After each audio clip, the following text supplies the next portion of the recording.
What's up, everybody? It's Justin Fox at Mojotone, and today we're standing with David Shepard, head of pickups and guitar electronics.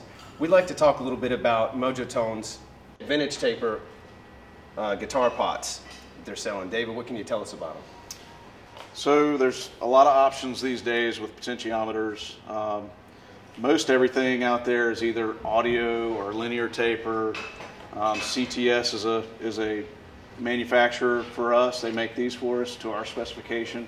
Okay. And so we had them custom made with a custom taper. We call it a vintage taper. It's basically between an audio and a linear taper. And I don't know if you've experienced with regular potentiometers. Most of them are audio taper and guitars. And now, what's the difference between linear and audio taper there? So a linear taper pot, if you rotate it 50% halfway, it's going to be half the resistance. Okay. And if you audio taper, is going to be 10% of it. So is it going to slowly rotate down as you turn the knob down? Yeah, technically, but your ear hears it differently. Right. So okay. I'm sure you're aware of that with you were telling me about your audio taper pots and your Les Paul. Yeah, I've got a custom shop Les Paul, and obviously it's very well constructed and it's got nice everything in it, but I'm having some tone. The tone is just a little muddy when I roll the volume off. I'm not getting the clarity I'm looking for. I'm also not getting the consistency in the roll down that I'm looking for. Basically, as I roll the volume down, I hit a peak and then it kind of just drops off. It's all happening in the first half.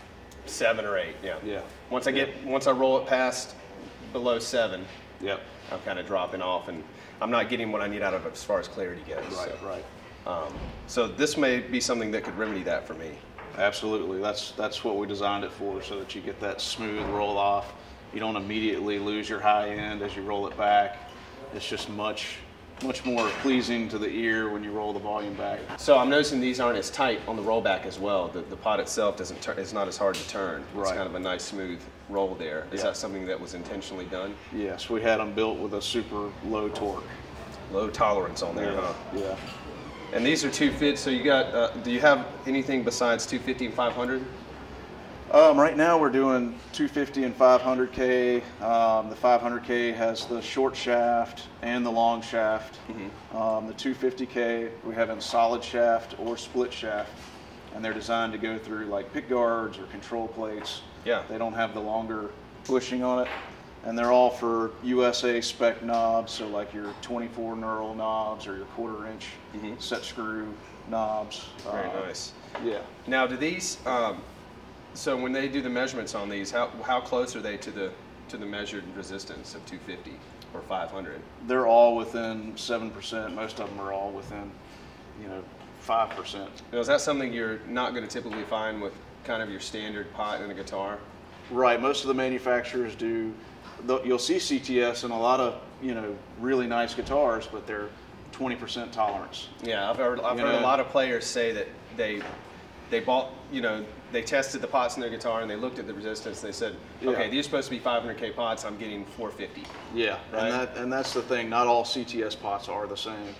It just depends on how they're made. Yeah, and of course we have the advantage of getting them made to a specific spec, a tighter tolerance. So tell me a little bit more about the construction on these and the particular grommets that are used. It looks like a very well manufactured pot. It is. So most of your CTS pots are going to be aluminum. Yeah. On the shaft and the bushing, we had it done in brass. It's a lot stronger, better material, and then we also on the split shafts added a little collar. I noticed that, yeah. To the shaft, and that prevents somebody from pushing the shaft through the back. I've actually done that before. People do that a lot more than you would think. Yeah. So it's just an extra preventative measure there for somebody that's trying to put the wrong size knob on their potentiometer. Yeah, a little bit of protection. Yeah. That's good. Well, David, I appreciate you talking with me. That was really informative. If you'd like more information, check out mojotone.com. Thank you.